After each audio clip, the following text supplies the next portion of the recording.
Well, hello, another warm welcome to Alison McWhinnie podcast, where we have conversations that focus on business and wellbeing success. And today I'm delighted to welcome Debbi Henderson. Debbi teaches Pushta Yoga in the Surrey Hills. A very warm welcome, Debbi. And we're going to talk today about yoga and all the benefits of it. Debbi, first of all, how did you get into yoga? Well, first of all, Alison, it's lovely to be here. I got into yoga because I was good at it. And when I say that, that's why I do the air quotes, because I'm quite bendy, naturally quite bendy. So it was something I was good at, always loved fitness. And yoga was kind of something I could go and I could do, and I could feel a little bit better and do the poses. And that's how I got into it, really. Just going to my local gym, a class here, a class there. And then I started going maybe 2 or 3 times a week, looking out and then finding teachers I liked. And then, yeah, that's how it just sort of snowballed. So, what is yoga exactly? What's its history and its main benefits? Well, yoga was developed in India it started for young boys, young, educated, rich boys, and for them to be able to sit in meditation. That's how it started. So the actual poses, the asana, actually means seat. And that meant to be able to sit for any length of time without your back aching, without your shoulder aching, without your knee aching. And so that's how it was developed. So they started movement so that you could sit still. So yoga isn't just about moving, it's about being still, it's about meditating, about mindfulness. So that's how it started. And then it was brought to the West, I think the 60s and 70s, and then became a much more movement asana-based practice. So it was more about getting into convoluted shapes, handstands, headstands, that kind of thing, where it was never originally designed for that. And what would you say its main benefits are? It can make you more flexible, can't it? Yeah. Have you got 3 hours? Have you got a day? A few minutes, certainly. I mean, yoga is just a whole mind-body connection. So it's a very holistic practice. So it's not just targeting one area. Okay, you might be strengthening your quads, you might be strengthening your glutes, but you're certainly going to be strengthening your mind. So it's the two interacting with each other, being able to control your breath, focus on your breath, focus on your body, know when things don't feel right, know when things feel good. So the benefits are massive, but not everybody will get the same benefits as somebody else. You might get more benefits than I do from something. I might feel differently than you do. And it's no guarantee that you're going to feel any benefits at all, but it's better breathing capacity, better movement. And I like to look at yoga as, I always think if you can just do a little bit of movement a day, and yoga kind of incorporates that, because you're going to incorporate the breathing, the stress levels will reduce, you're going to get more flexible and stronger. So everybody thinks that yoga is that you're going to become super flexible. That may never happen. You're going to get stronger, may never happen. But you're going to get a little bit of a tweak from each. You're going to get a little bit of a benefit from maybe the flexibility and maybe that strength, maybe the breathing a little bit better. And there are quite a number of illness conditions that yoga can help improve you to get better from, aren't there? I mean, I read things like poor blood circulation, high blood pressure. There are others as well, aren't there? There are so many, and there's so many studies, and I'm not equipped enough to be able to guarantee any of those claims. It would be just something that you could try yourself, and it's not going to make it any worse. But I wouldn't like to ever say, yeah, yoga's going to cure everything. So it would, there's obviously going to be things with your circulation, because you're moving. You're going to get your circulation going. Your breathing's going to definitely improve. So then that would help with anything that you've got you know, pneumonia or colds, you can get over colds maybe a little bit quicker. And I always say maybe, because we can't make any claims. Mm. Look at the data and look at the research, and it's all very positive. But I wouldn't want to sit here and say that it would cure all. That is just something that you would have to try it yourself. I once went out with a surgeon, and he was very, very medical and very professional, and we were having dinner, and he said to me, "So tell me, what are the benefits of yoga?" And he said, "So I can give it to my patients." And I just had to sit back, and I just said, "Try it." Mm. That's all I can say, is try it. Mm. And I think also it's important to, if you're looking to improve a condition, to incorporate that as part of the package rather than just do that alone. So still go to your doctor or your consultant and follow their guidance and advice and medication, but have this sort of as part of the package to cope better with whatever you're living with, or perhaps even get a full recovery. Yeah, sorry. Absolutely. And I would never say just do yoga. No. And I would never say just do weight training. And I'd never say just do running. That's my personal bias. But a lot of doctors are coming round to yoga. But also, on the other hand, Alison, a lot of doctors, I have a gentleman who comes to my yin class, and his doctor told him he's got osteoporosis of the spine. And the doctor told him not to do yoga. I'm not a doctor, but in my experience, yes, do yoga. Mm. Doctor is probably thinking about him flick-flacking around the room, handstanding, upside down, trying to get into all different, shapes. And so for me, the medical profession isn't really sort of on board with it yet. Again, because there isn't enough, or there is probably too much data. They're probably reluctant to recommend it in case it made anything maybe worse. And Mm. it can make stuff worse. There's so many practitioners out there who've done short training courses, and I'm not getting at anybody who's done a short training course, but some teachers just aren't that safe. Mm. Could damage you. Could, maybe. Mm. On the flip side, it may actually help reduce your risk for injury, because if you're strengthening muscles through yoga. Yeah, there is that way of looking at it. Yeah, and I think if you're doing stuff correctly and safely, absolutely there's a place for that. But there's no licensing body that is in charge of us for yoga. No. There's bodies that we pay money to, and there's insurances, there's companies. I'm with the British Wheel. And I just try to be as safe as I can in teaching yoga, because again, Alison, you see a lot of people come and their ego, we've all got an ego, and we want to be the best, and we want to be able to do it.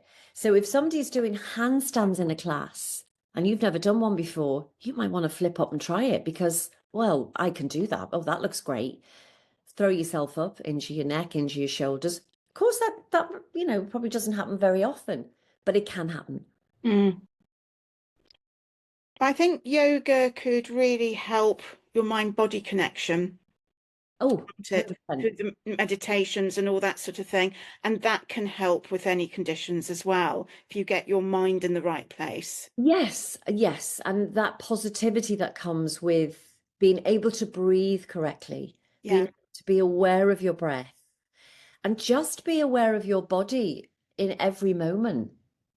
Okay, that doesn't feel great today. Maybe I should do a little bit of shoulder movement, or my hips don't feel very good today. And to have the tools in your toolbox to be able to move through that injury, or to assist with that injury or condition, whatever it is you presented. Would I have to be flexible in order to start yoga? Do you know, if I had £1 for every time? Every person who's asked you that question. And I've got a teacher, Norman Blair, darling Norman, if you ever watch this. And he once said, and I love it, Nobody went to heaven because they had flexible hamstrings. And I love that, because is it going to change your life? If you can't put your fingers to the floor, bend your knees. You don't have to touch your toes. And being flexible's, yeah, great, but not so great as you get older. I'm having a lot of issues now with the strength around my joints because I've just flung myself into positions because I could. There's no strength there. So you need both in yoga. You need the flexibility, but you also do need strength. And that comes to the mind as well. I think that it's helpful to know that you can start at sort of any point, really, because if I came to your class next to the person doing the handstand, you would have me who is having trouble getting up off the floor. Yes. And that's the challenge in teaching, Alison. That is the biggest challenge. When I first trained, I thought everybody could do down face dog. Which is the pose where your hands are on the floor, your bum's in the air, in case you don't know, and your legs are like that. So you're like this lovely inverted L. And I remember my first student, and I was thinking, I was underneath her saying, no, but you can get up, you can. And I was like, actually, people just can't flip. Yes. Like you say, some people can't get off the floor. So in a class of a lot of people, you've got to be judging who can do what and make sure that they're not doing anything that's beyond their limits. Yeah. And yeah, that does become a challenge. Can yoga help you get off the floor eventually? I'd like to think so. Yeah, I'd like to think so. But again, there's always that maybe. Yeah. You know, you can't come to my class and I'll say, yeah, Alison, I'll have you off the floor. I just can't. I can't. But I'll give you the tools to be able to get up safely, to be able to, be able to know where your body parts are, which I think is the most important thing. For me, the most important thing is knowing where your shoulders are, knowing where I say, wiggle your big toe. So many people, they're like, what? Where's my big toe? Yeah. How often do you need to practice yoga before you see results? Results is a big question, isn't it? It's a mass. I mean, you just could not say. You might feel fantastic after your first yoga class. You might feel dreadful.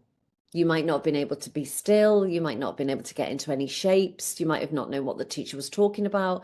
You're going to go away from that class thinking, God, I hate it.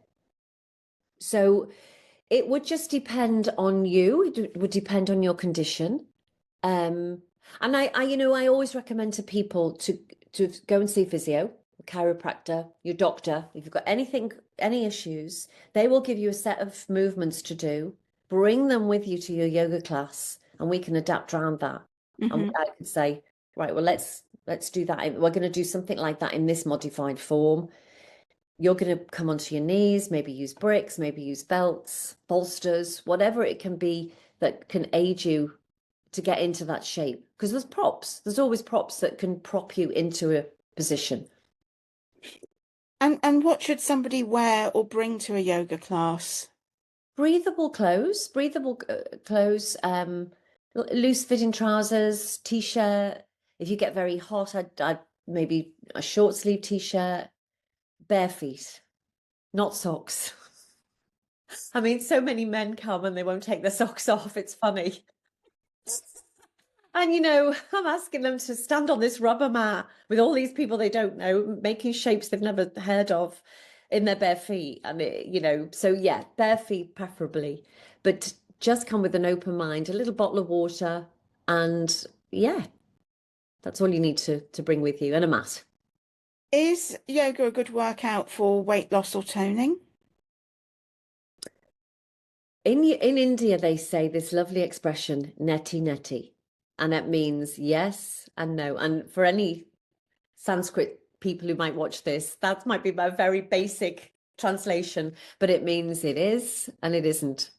So yeah, exactly the same for that, because I couldn't say to you, you're going to be toned. If you were to do your yoga practice every day and focused on it, sorry, what I'm going to go back to is the food thing, first of all. I think I'm going to say, yes, it can help you lose weight.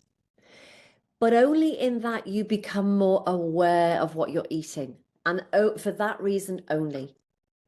The movement might help you shift maybe and get your circulation going, get, maybe start to whittle your weight down. But for weight loss, I personally wouldn't say so. Mm-hmm. But then on the other hand, there are yogas, Ashtanga, for example, hot yoga, Bikram yoga, which are fierce, powerful yogas that you maybe would get more toned and lose weight. Maybe. I'm not being very helpful, am I? It's good to know where we're at. That's all I can say. You've mentioned several different types of yoga, and you do Pushti yoga. Can you give us a quick canter through? Well, What's the Pushti yoga is my difference? name. Pushti All yoga right. is the name of my company. Right. And that is a Sanskrit word for health and well-being. So to be rich inside, to be rich with love and compassion and positivity. So the yogas that I teach, one is called Hatha, which would be movement with the breath. I teach Yin, which is still postures. So say, for example, you wouldn't be standing up, but you'd be lying down, floor-based postures for maybe 4 or 5 minutes. And that works differently to Hatha yoga. And then I teach restorative yoga, which is basically a massive, big hug. You lie there, supported, and maybe just find nirvana. I love it. But so they're the 3 that I teach. But there are many, many different types of yoga. There's Kundalini, there's Iyengar. There's so many, and they all work on your mind body, but in different ways. Mm-hmm. So we've talked a lot about mind body and the mind body connection, but yoga isn't aligned to a specific religion, is it? No, it's not. It started in India, and it was the deities that a lot of teachers might mention, or they're mentioned in the scripts and books and readings from all those years ago. Might talk about the Indian gods, the Indian deities, but they're nothing to do with yoga. Yoga was just, it evolved in India, and it just happened to be a Hindu country. So there's no affiliation with any religion. A lot of religions here do think so, and they will not let you teach in church halls. I've been refused many times, because it's yoga, because it's, they think it's associated with another religion. Oh, goodness, I didn't realize that. Yeah, so it's quite challenging to help people understand that it's not. We've mentioned meditation. How do you define meditation and what's involved? For me, meditation is to sit or lie down and just focus on your breath. And then for me, it's remembering to focus on your breath. So we come to sit or stand or lie down or walk, meditation. You are going to start just focusing on your breath to bring you into this present moment. And all we need to know is the present moment is all we have. This second is all I have. That second before is gone. The second in front of me is not here yet. So I only have this second, and then the next second, and then the next second. And to be able to remember to just focus. So the breathing is the greatest tool to be able to have something to focus on. So for me, it's being able to sit and I'd really like to reiterate, it's not about not thinking. Because as soon as you think about not thinking, you're going to think. So we're never going to stop thinking. The mind, that's the mind's job. It thinks. If we didn't think, we'd never cross the road. We have to think. But being able to be with those thoughts and not go off into a storyline with those thoughts. Because, you very often might lie there and think about an avocado sandwich you had 20 years ago and then think, oh, I feel like some avocado. I might have some avocado. And that's when you've lost the meditation. That's when you've moved away from the breath. So you have to bring yourself back. I'm thinking about that avocado sandwich. How interesting. Come back and come back to the breath. One thing I find personally with meditation is when I'm meditating, that is so often when a solution will come into my mind to a problem I've been thinking about and not knowing which way to go. Yeah. And just by doing that total relaxation and focusing on the breath and taking your mind off everything, suddenly the solution pops in. Yeah. And you think Like of, that. you know what I like to think of it is, you know, you're on a phone call with somebody and the line's a bit fuzzy and you can't so you think of your brain, all those thoughts, those electrical impulses going round and round and round and round. One teacher did the analogy of, like, you know, big tombola, all bits of paper with words in, and he spins it really quickly and all the bits, the words just go everywhere. And I love that analogy because what we're doing with meditation is we're turning the tombola off. The words might settle and there might be the word that you need, or you could maybe make a little sentence out of, I am going to do whatever it is or maybe that's the decision I'm going to make. That's how I like to think of it, because the mind is just stuffed and we can't get through it with our everyday life because more stuff's being piled on. The radio's on, the terrible things that are happening in the world.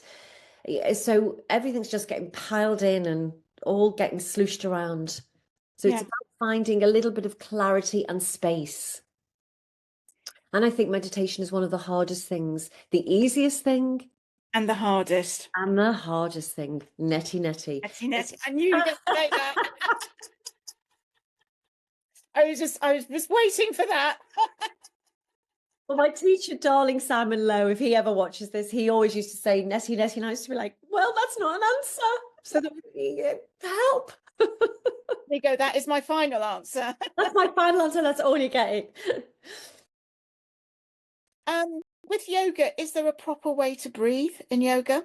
And what is that? Well, your body knows how to breathe.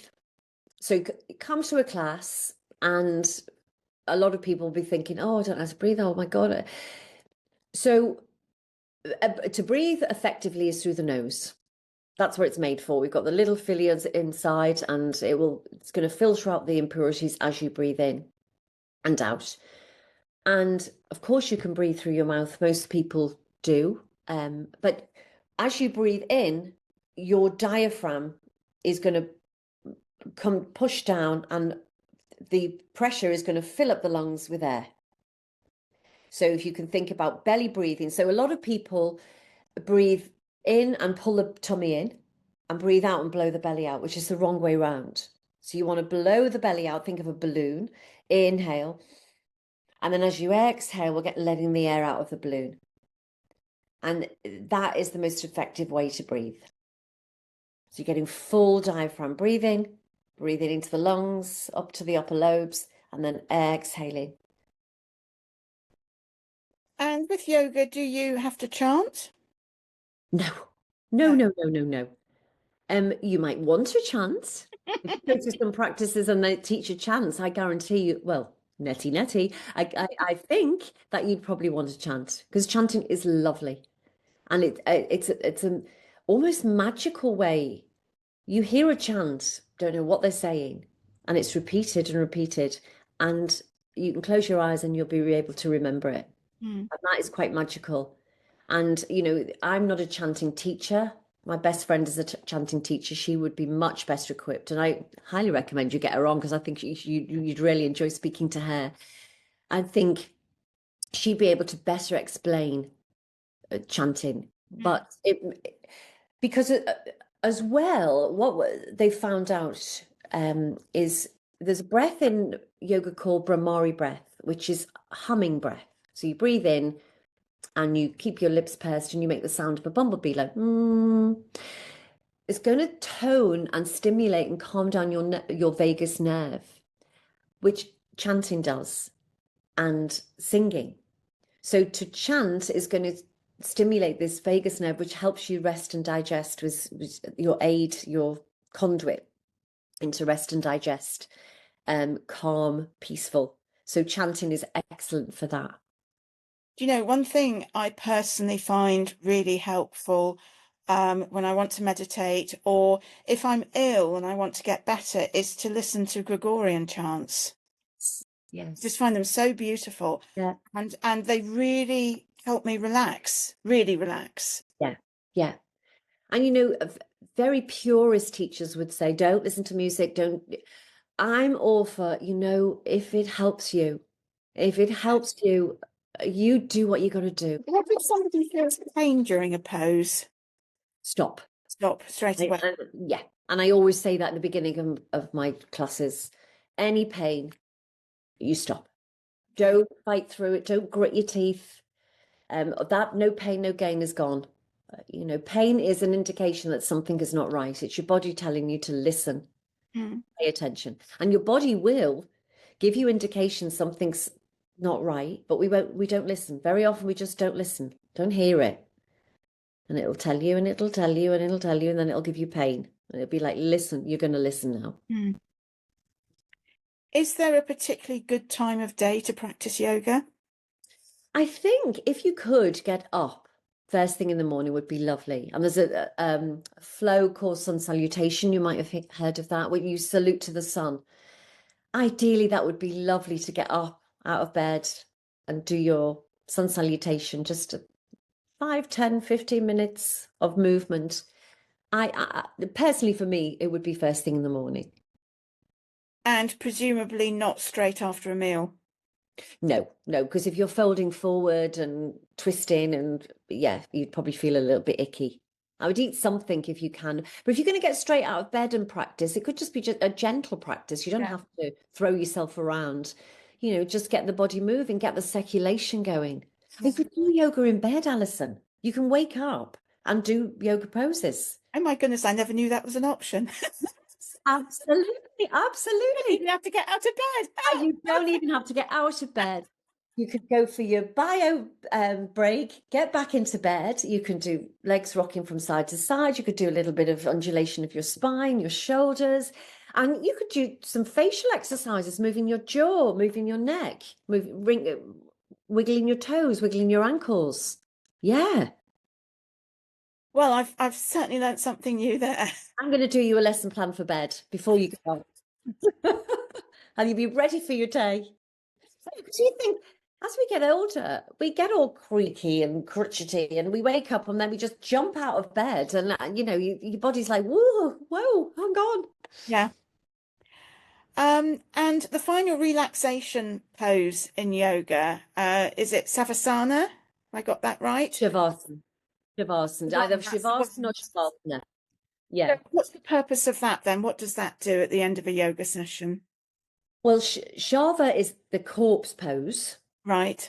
And I'm always very, very mindful about saying that in practices because some people might be like, so it actually means in the Hindu religions, particularly, they believe you die and you get reborn. So Shavasana is you are not dying, but you're just going to go into this state and then you're going to be reborn. You're going to be, when you wake up, you're going to come up, you're going to be energized and full of, you know, whatever it is you felt in the yoga practice. I hated Shavasana when I first started yoga. Hated it. That lying around when I was a super busy person, very important, I had important things to do, and this was just a waste of my time. And I used to lie there thinking about the parking, was my car going to get clamped and what we have. And then one day I just got it. And I thought, you know what? And for me, Shavasana is the most important part of the practice. It really is, to be able to let everything integrate, your cells to absorb what you've done, your mind to, oh, okay, this is what we've done today, and just let it all go. It's the best bit. I don't know if you saw the news story a couple of years ago, where this lady was teaching a yoga class and they were at that stage. So everybody was on the floor and in their poses and not moving. And I think this had come after a mass shooting incident, and a passerby looked in and thought all these people had been murdered and called the police. They were on Shiva. Oh, no. Just a yoga class. Just people like there. I thought that was, we had a chuckle over that one. That was quite funny. You must, nobody should ever underestimate the power of Shavasana ever. It's just so powerful. Uh, To be able to lie there for a good 5 minutes. Um, it- if you can, I've done a lot of restorative training. 20 minutes is like optimum because it takes that long. It takes quite a while for your nervous system to fully let go. But 5 minutes is better than nothing. absolutely. Well, we're coming to the end of our chat. Is there anything else you'd like to add in that I haven't asked you that you feel viewers would be interested in? I think if you could take away something from this is give it a go. Mhm. I think a lot of people are frightened of yoga classes. They think everyone's chanting, everyone's meditating, everyone's been able to do these amazing poses, and it's not like that at all. Most regular yoga classes are going to move your body, help you with your breath. And I think if it makes you feel much better for a second, it's been well worth it. Absolutely. And just to find a little bit of calm and just bring your nervous system down to where it should be at that point of balance. The Yeah. stress that people are under, constantly bombarded with, just stimuli constantly.